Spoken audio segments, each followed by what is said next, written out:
The pain hit before I registered what happened. One moment I was checking measurements on the building's foundation, clipboard in hand. The next, I was staring at the sky, a crushing weight pinning me to the ground. The sound, metal on bone, would haunt me forever. A sickening crack that told me something inside me had shattered beyond recognition. "Crane cable!" someone shouted. "Get help!" I couldn't move. 300 pounds of steel had collapsed directly onto my left leg and hip. The world narrowed to a pinpoint of blinding agony. I tried to scream but could only produce a ragged wheeze as dust filled my lungs. Workers swarmed around me, their faces blurring together. Someone was pressing something against my leg. Another person cradled my head, telling me not to move. I heard sirens in the distance. "Stay with us, Tess," said a voice I recognized as Remy, one of the junior engineers. "Ambulance is 2 minutes out." I wanted to nod, to say something, but blackness crept in from the edges of my vision. The last thing I saw was the broken crane cable swinging lazily above me, its frayed end dancing in the wind like an accusation. When I woke in the hospital, everything was too bright, too sharp. Machines beeped steadily beside me. My leg felt like it was simultaneously on fire and encased in ice. A doctor with kind eyes and silver-streaked hair told me I'd been in surgery for 11 hours. "The steel beam crushed your femur and shattered your hip socket," she explained. "We've inserted titanium pins to stabilize the fractures. You'll need at least one more surgery, possibly 2. The job site," I mumbled through dry lips. "Anyone else hurt?" "No, you were the only one injured." She squeezed my hand. "Try to rest now." But rest wouldn't come. Pain medication dulled the physical agony, but my mind raced with questions. How had this happened? The site had passed inspection just last week. I'd personally reviewed the equipment logs. On my 3rd day in the hospital, Owen, our project coordinator, visited. He brought yellow daisies and looked everywhere but at my elevated, heavily bandaged leg. "Team misses you," he said, setting the flowers on the windowsill. "They're all pulling extra shifts to keep us on schedule. All except Diane, I'm guessing. Diane Keller, senior structural engineer, my direct supervisor. We'd worked together on 3 previous projects. She'd been with Landmark Construction for 8 years while I joined barely a year ago." Owen's face changed, something guarded slipping into place. "Actually, she quit." The words didn't make sense at first. "Quit? When?" "Day after your accident." He fiddled with the flower arrangement, rearranging stems that didn't need rearranging. "That doesn't make any sense. She was up for site manager next month. Why would she leave now?" Owen shrugged, still not meeting my eyes. "Budget cuts. Restructuring. You know how it goes in this industry." I'd worked construction long enough to know when someone was feeding me a line. "Owen." He finally looked at me, his expression unreadable. "That's all I can say, Tess. Company policy. Since when does Landmark have a policy about discussing why people quit? I should let you rest." He backed toward the door. "Text if you need anything. We're all rooting for you." After he left, I stared at the ceiling, counting the tiles until my next pain medication dose. Something wasn't right. Diane wasn't just any employee. She practically ran the practical side of operations, knew every supplier and subcontractor by name. People like her don't walk away from 8 years of seniority overnight. The second surgery came and went. Physical therapy began, agonizing sessions that left me drenched in sweat and fighting tears. Through it all, the question of Diane's sudden departure gnawed at me. When I called coworkers from my hospital bed, they were supportive but evasive. Conversations flowed until I mentioned Diane. Then suddenly, they remembered appointments or needed to get back to work. Even my closest work friend, Zoe, changed the subject when I pressed for details. "It's complicated, Tess," she said. "Legal stuff. Nobody's supposed to talk about it." "Legal? Was she fired?" "I've already said too much. Focus on getting better, okay?" 6 weeks after the accident, I was released from the hospital with a walker, prescription pain meds, and twice-weekly physical therapy appointments. My apartment, a 3rd-floor walk-up, was now inaccessible, so my brother Patrick invited me to stay at his place. I was sitting on Patrick's porch, leg propped on a cushion, when the email arrived. No subject line, no message text, just a video attachment from an address I didn't recognize. Anonymous 7762 at protonmail.com. My thumb hovered over the delete button, probably spam, but something made me hesitate. I tapped to download the file instead. The video began playing. Grainy footage showed our construction site from an elevated angle, possibly from one of the temporary offices overlooking the foundation work. The timestamp in the corner showed a date 3 days before my accident. A figure walked into frame, moving with purpose toward the main crane. Even with the mediocre video quality, I recognized Diane's distinctive walk. The way she always moved like she owned every inch of space she occupied. She glanced around furtively, then pulled something from her pocket, a small tool, and began working on a connection point where the crane's cable was secured. My heart hammered against my ribs. She appeared to be loosening something, checking her watch occasionally as she worked. After several minutes, she stepped back, surveyed her handiwork, and walked briskly away. The video jumped to a new scene, inside the site manager's office. Diane and our boss, Jeffrey. "I've been here 8 years, she hissed, palms flat on his desk. "That promotion was promised to me, not some newcomer." Jeffrey looked exhausted, running a hand through his thinning hair. "The decision's been made, Diane. She has specialized experience we need for the downtown project." "She's been here barely a year." My breath caught. They were talking about me. The downtown revitalization project, a contract worth millions, needed someone with experience in historical preservation construction. Before Landmark, I'd spent 5 years specializing in exactly that. The video continued, showing more clips of Diane at my workstation when no one else was around, misplacing my calculation sheets, switching labels on material samples, small sabotages that I'd attributed to job site chaos or my own oversight. Each incident grew more dangerous, tools placed precariously where they might fall, safety equipment moved from where I'd left it, culminating with the crane cable. I watched the footage 3 times, my body alternating between ice-cold shock and burning rage. Diane had tried to kill me, over a promotion. If you're still with me on this wild ride, hit that like button and subscribe. Trust me, you'll want to see how this unfolds. I promise, what happens next left everyone at the construction site speechless. Let me back up and introduce myself properly. I'm Tess Emery, 32 years old, structural engineer, specializing in historical preservation projects. I'd spent my 20s restoring crumbling landmarks across the Northeast, breathing new life into buildings most developers would have demolished. My greatest achievement had been reinforcing the foundation of a 150-year-old library without disturbing a single original stone. When Landmark Construction won the bid for downtown's Heritage Square revitalization, they headhunted me aggressively. The salary was double what I'd been making, with promises of advancement. I'd hesitated to leave my boutique restoration firm, but the chance to work on a project of that magnitude was irresistible. From day one, Diane had been coldly professional, not friendly, not hostile, just efficient. She assigned me increasingly complex tasks, which I'd assumed was her way of testing my capabilities. Now I understood she'd been setting me up to fail, hoping I'd make a mistake that would prove I wasn't qualified for the position they'd brought me in to fill. But I didn't fail. Every challenge she threw my way, I met and exceeded. Unknown to me, this had only fueled her resentment.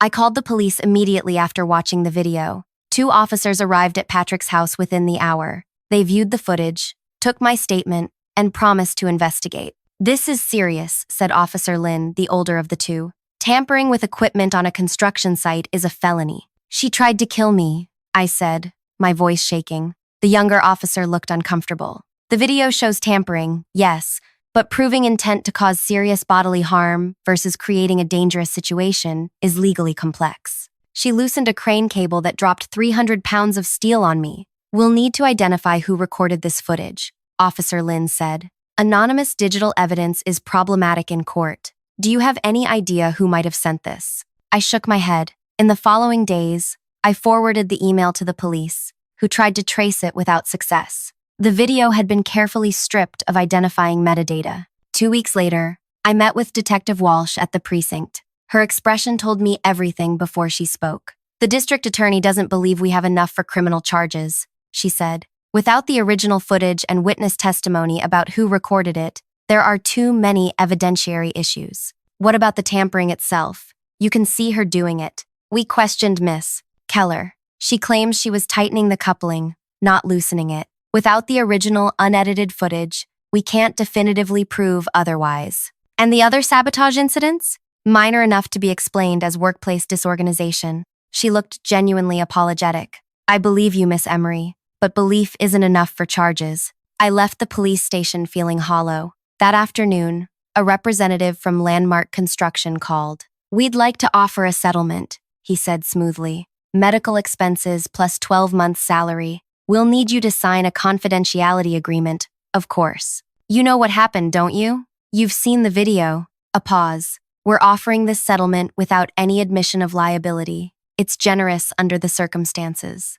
"Where is Diane working now?" Another pause. "I'm not at liberty to discuss former employees." I hung up and called my friend Zoe. This time, I didn't ask about Diane directly. "How's the Heritage Square project coming along?" I kept my tone casual. "Delayed. They brought in some consultant from headquarters who doesn't understand the first thing about historical integration." She lowered her voice. "Everyone misses you. It's not the same. Any other staff changes I should know about?" Zoe hesitated. "Not officially, but rumor has it they're eliminating the site manager position entirely. Restructuring, they call it." That night, I couldn't sleep. The settlement offer felt like a bribe to keep quiet. The justice system had failed me. And somewhere out there, Diane was probably already working at another construction company, potentially putting other lives at risk. I stared at the ceiling, my damaged leg throbbing despite the medication. There had to be a way to prove what she'd done, to make sure she couldn't hurt anyone else. An idea began to form. Dangerous, possibly illegal, but potentially effective. If the system wouldn't hold Diane accountable, perhaps I needed to create my own system. The next morning, I called Landmark's Human Resources Department. "I'm considering your settlement offer," I said to the representative. "But before I decide, I'd like copies of all safety inspection records for the 3 months prior to my accident. For my peace of mind." That's not standard procedure for settlements. Neither is having an employee deliberately cause a life-threatening accident. "The records, please," as is my right under workplace safety regulations. 3 days later, a thick envelope arrived. As I spread the documents across Patrick's dining table, I felt a surge of determination replace my helplessness. "What exactly are you looking for?" Patrick asked, watching me organize papers into chronological piles. I held up a safety checklist from the week before my accident. At the bottom, Diane's signature, certifying all equipment, including the crane, had been inspected and was operating within safety parameters. "Evidence," I said, "and leverage." My brother stared at the signature, brow furrowed. "What does this prove? That she did her job? That she falsified safety documents?" I corrected, tapping the inspection form. "She certified this equipment as safe 3 days after I now have video evidence of her tampering with it." I spent the next week digging through every document, building a timeline. Patrick helped, though he grew increasingly concerned about my obsession. "Tess, maybe you should accept the settlement," he suggested one night. "Focus on healing. Let this go." I looked up from my papers, incredulous. "Let it go? I'm learning to walk again because of what she did." "I know, and it's horrible. But this," he gestured at the sprawling investigation across his dining room. "This is consuming you." Perhaps he was right, but I couldn't stop. Not yet. The documents revealed a pattern. Every safety inspection had been signed by 2 people, the inspector and a supervising engineer. Most forms carried Diane's signature alongside various inspectors.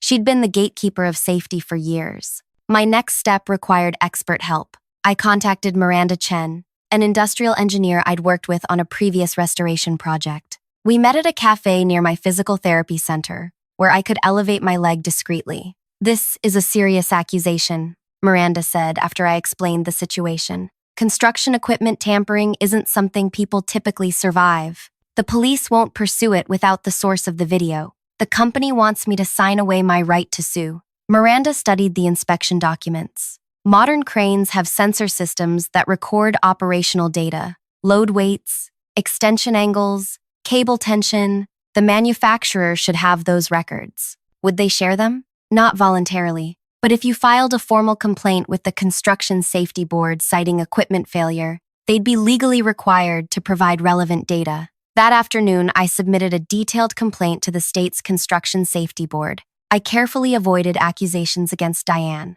focusing instead on equipment failure and requesting an investigation into the crane's mechanical data. 2 weeks passed with no response. My physical therapy progressed to using crutches, each step an exercise in managing pain. Patrick continued to offer support, though his worried glances told me he feared I was chasing ghosts. Then, on a rainy Tuesday, I received a call from someone at the equipment manufacturer. "Miss Emery? This is Neil Porter from Precision Construction Equipment." "We've received a data request regarding the crane involved in your accident." My heart raced. Yes, I filed that request. I've been authorized to inform you that our sensors did detect abnormal stress patterns in the cable assembly 3 days before the failure. These patterns are consistent with manual tampering, not normal wear. I gripped my phone tighter. Would you be willing to put that in writing? A pause. Our legal department has concerns about potential liability. Of course they did. The manufacturer wouldn't want to admit their equipment could be easily sabotaged. I needed leverage. Mr. Porter, I understand your company's concern, but if this tampering hadn't been discovered,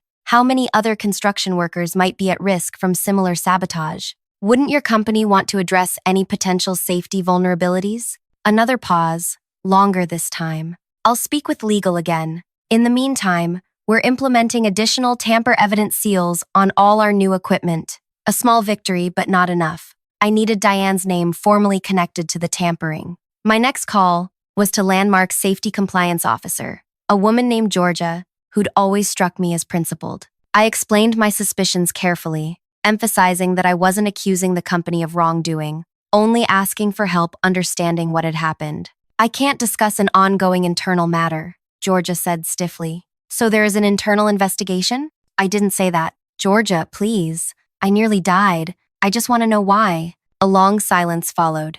Then, "Check public records for recent applications to the state licensing board. That's all I can say." I thanked her and immediately searched the construction safety inspector licensing database. There it was. Diane had applied for certification with a company called Summit Construction in the neighboring state, just 2 weeks after my accident. She'd fled across state lines, likely hoping to outrun any potential investigation, but she'd made a critical mistake. By applying for a new license so quickly, she'd created a paper trail. I contacted the licensing board, explaining that I had evidence a safety inspector had falsified documents and potentially caused a life-threatening accident. They took my statement but seemed skeptical without hard evidence. "We need more than your word against hers," said the administrator. "I have video evidence of the tampering." "Obtained how? By whom? Was it legally recorded?" I had no answers that would satisfy them. My revenge plan was falling apart before it had truly begun. That night,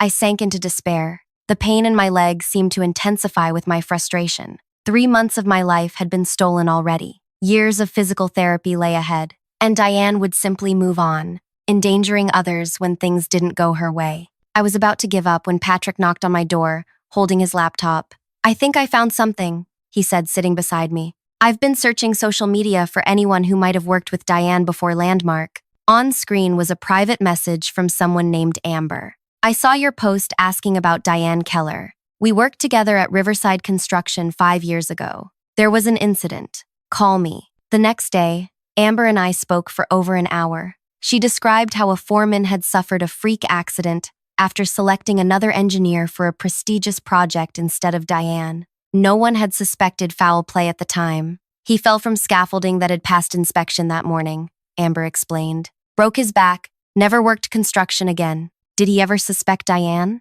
Not until after she left. Then he found a work glove with her distinctive keychain tag near where the scaffolding had been tampered with. But by then, she was already working at Landmark, and he had no real proof. I thanked Amber and asked if she knew of anyone else who might have similar experiences. She connected me with 2 more former coworkers of Diane's, each with stories of accidents that had occurred after professional disagreements with her. None had concrete evidence, but the pattern was unmistakable. I compiled everything: the video, the maintenance records, the sensor data, and statements from Diane's former colleagues. I sent the package to the licensing board, the police, and Landmark's legal department. For 2 weeks, nothing happened. Then, unexpectedly, I received a call from Neil Porter at the equipment manufacturer. "Miss Emery, our legal team has reconsidered your situation. The potential liability of knowing about a deliberate sabotage and not acting is greater than any risk from disclosure. We'd like to formally cooperate with your investigation."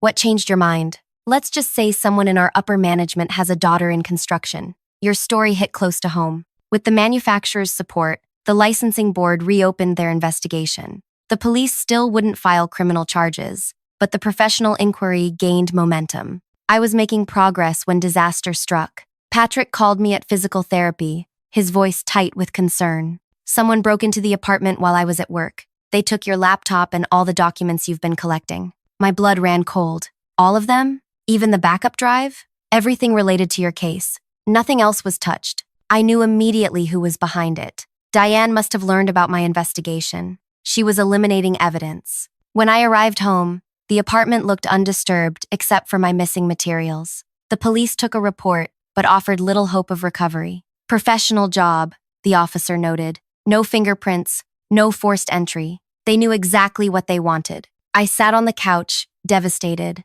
Months of work, gone. My chance at justice, evaporating. Then my phone buzzed with an email from an address I didn't recognize. The subject line read simply, "Not everything is lost." I opened it to find a message from someone identifying themselves only as a friend at Landmark who believes you. "I've been quietly duplicating your evidence," the email read. "After what happened to you, I knew Diane might have allies willing to protect her. I have copies of everything, including the original video. Tell me where to send it." Hope flared again. I responded immediately with Patrick's email, more secure than my compromised account. Within hours, digital copies of all my evidence arrived. My anonymous ally had even included something I hadn't seen before: internal emails between Diane and the site supervisor discussing my inexperience and unsuitability for the downtown project. The timestamps showed these emails began the day after I was hired, long before she could have evaluated my work. Armed with restored evidence and new information, I contacted Summit Construction, where Diane now worked. "I'm calling about one of your recently hired engineers," I told the HR director, Diane Keller. "Miss Keller no longer works here," came the surprising response. "She left 2 weeks ago. May I ask why?" "Company policy prevents me from discussing personnel matters." She'd moved again. Perhaps she'd learned about my investigation and fled before I could connect her to Summit. But where had she gone? I posted in several construction industry forums, carefully worded to avoid legal issues, seeking contact information for engineer Diane Keller for important safety documentation matter. Within days, I received a private message. "Diane started at Western Regional Development last week. Safety Compliance Division." The irony was bitter. The woman who had deliberately caused my life-altering injury was now responsible for safety compliance at another company. I compiled my enhanced evidence package and sent it to Western Regional's executive team with a detailed cover letter explaining the investigation. I copied the state licensing board, the equipment manufacturer, and my lawyer. 3 days later, my phone rang. The caller ID showed an unfamiliar number. "Miss Emery?" A deep voice, professional but hesitant. "This is Edward Winters, Chief Operations Officer at Western Regional Development. We need to talk about Diane Keller." My heart pounded so hard I could barely speak. "I'm listening." "She's been suspended pending investigation. The evidence you provided." He paused. "We've contacted the licensing board ourselves to verify your claims. And? They confirmed they're investigating similar allegations." "Miss Emery, if what you've documented is accurate, this is deeply disturbing. We have protocols to prevent precisely this kind of situation." "So did Landmark," I said quietly. "She worked around them. We'd like you to meet with our security team. The implications for industry safety standards are significant." As I hung up, a notification appeared, an email from the licensing board. They'd scheduled a formal hearing regarding Diane's credentials. They were requesting my testimony. For the first time since the accident, I allowed myself to believe that justice might actually be possible. But I'd learned enough about Diane to know she wouldn't go down without a fight. She'd already shown she was willing to commit violence when cornered. That night, I woke to the sound of someone trying to open my bedroom window. Heart racing, I reached for my phone and silently dialed 911. Before I could speak, the window slid open. A shadowy figure began climbing through. I grabbed my crutch and swung it with all my strength. The crutch connected with something solid. There was a muffled grunt, then the sound of someone stumbling backward. Outside, I heard a thud and a pained curse. "Police are on their way," I shouted. Though I hadn't actually spoken to the 911 operator yet, I quickly whispered my emergency into the phone, giving them Patrick's address. Footsteps scrambled away outside. My hands shook as I turned on every light in the apartment and checked that Patrick, asleep in the next room, was unharmed. He woke disoriented but sprang into action when I explained what had happened. The police arrived within minutes. They found scuff marks beneath my window and a dropped cell phone on the ground below. The phone was locked, but the case had a distinctive scratch across the back, the same mark I'd noticed on a phone Diane had carried at the construction site. Can't prove it's hers without unlocking it, the officer said, but we'll process it for fingerprints. I didn't sleep the rest of that night. The break-in confirmed what I'd feared. Diane knew I was building a case against her and was desperate enough to take direct action. What would she try next? The next morning, Patrick insisted we move to a hotel until the licensing board hearing. It's not safe here anymore, he said, packing my essential belongings. She's clearly willing to do whatever it takes to stop you. We checked into a mid-range hotel under Patrick's name, paying cash to avoid creating an electronic trail. I continued my physical therapy, always looking over my shoulder, jumping at unexpected sounds.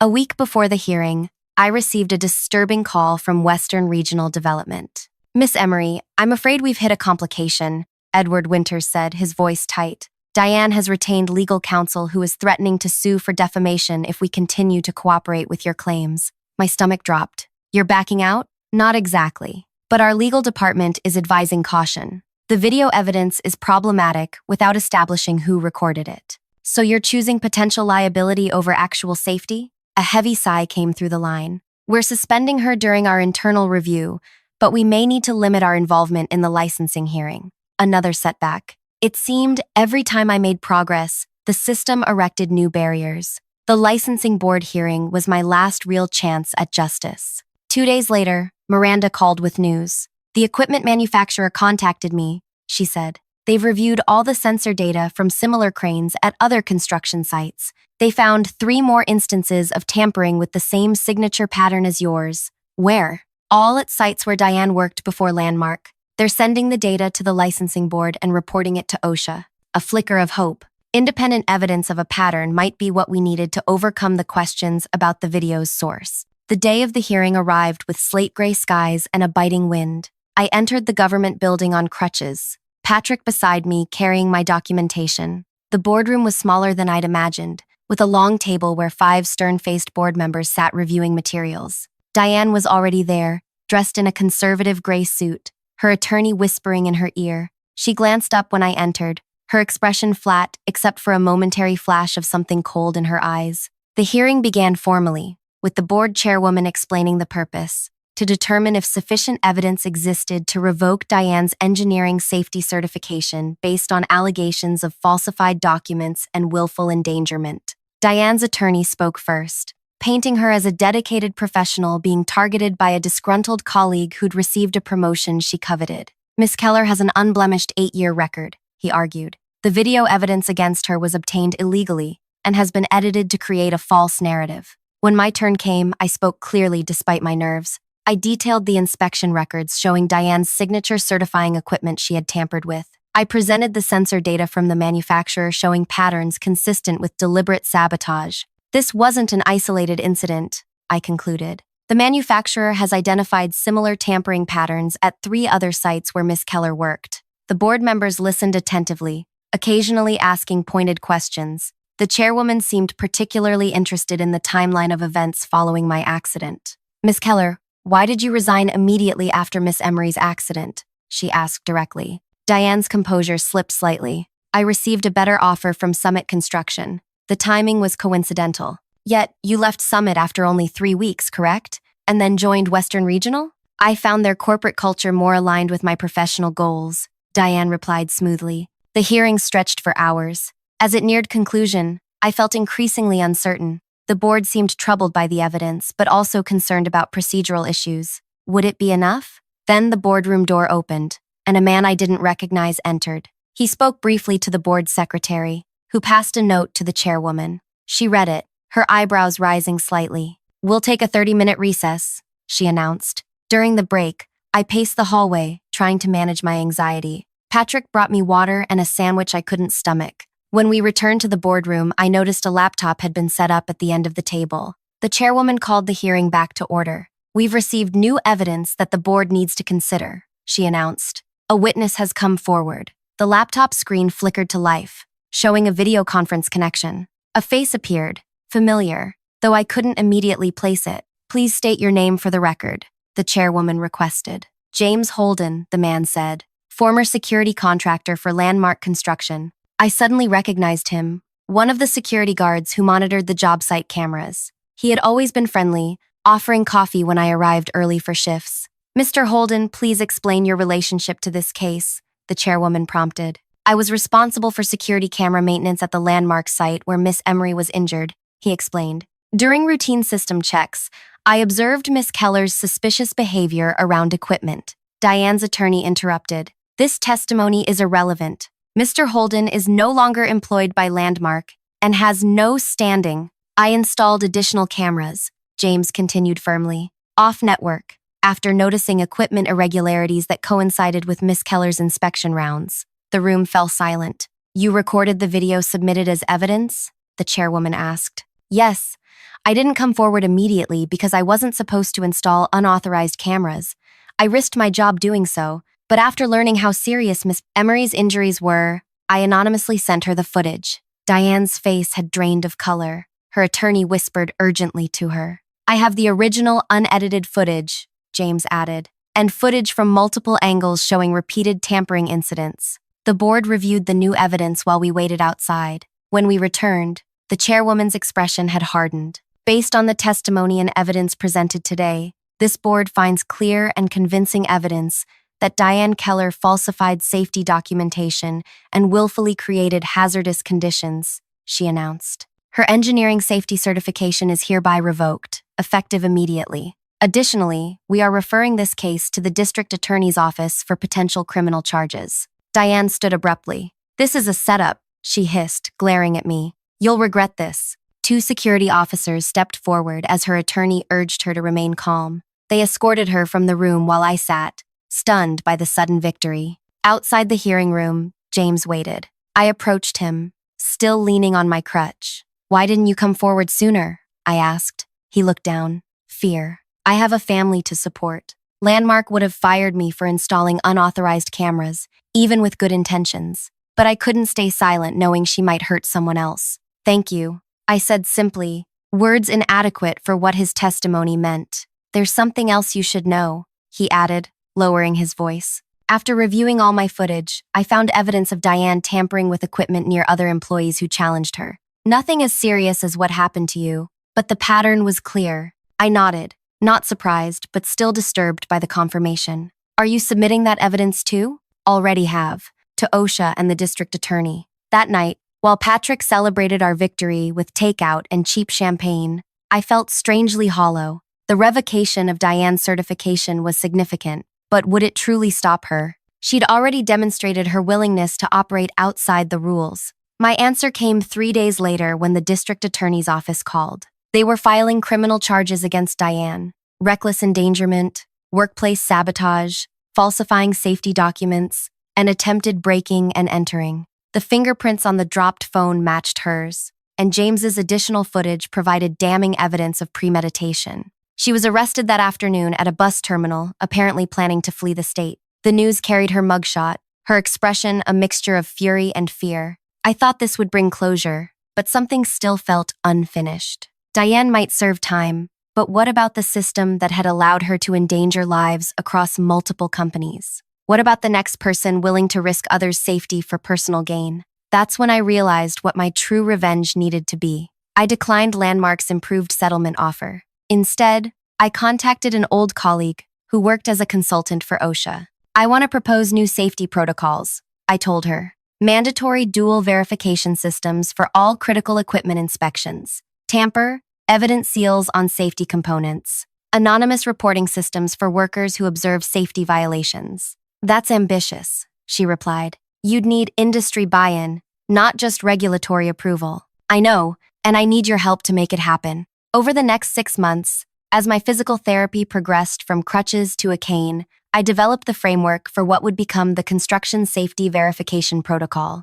I worked with equipment manufacturers to design tamper-resistant components. I collaborated with safety experts to create double-blind inspection procedures that would make it virtually impossible for one person to falsify documentation. When Diane's criminal trial began, I testified calmly, focusing on facts rather than emotion. She was convicted on all counts and sentenced to 7 years in prison. But by then, my focus had shifted entirely to prevention. The Construction Safety Verification Protocol was adopted first by Western Regional Development.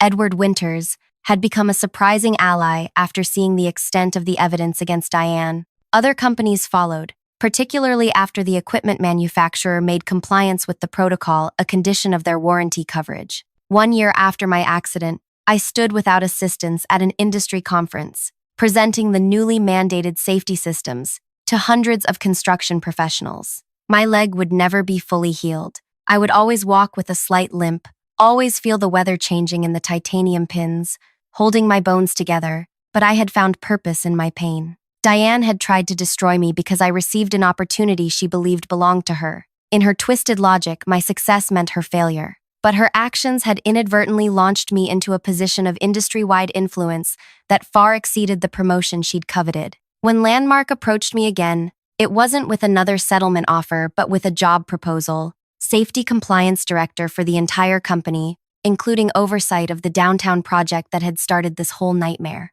I accepted, with conditions. Every site would implement my protocols. Every employee would receive enhanced safety training. And most importantly, the company would establish a foundation, providing support for construction workers injured on the job. The day I returned to the downtown construction site, now walking with just a slight limp and a decorative cane, workers applauded. Many had contributed to the investigation, sharing their own observations of Diane's behavior once they understood what had happened. As I looked out over the half-completed structure that had nearly cost me my life, I felt no triumph over Diane's downfall. My revenge wasn't her imprisonment or professional destruction. It was ensuring that no one else would suffer as I had. Every worker who went home safely because of the protocols I'd created was a victory. Every company that adopted the standards was part of my revenge against a system that had valued expediency over safety. Diane had tried to kill me for a promotion. Instead, she'd given me a mission that would save countless lives. If you've stayed with me through this journey, you know true revenge isn't just about punishment. It's about transformation. Like this story, hit that subscribe button to hear more incredible true stories of resilience and justice. And drop a comment below if you've ever had to transform your pain into purpose. Sometimes our greatest strengths are forged in our darkest moments, and I'd love to hear how you've turned adversity into power.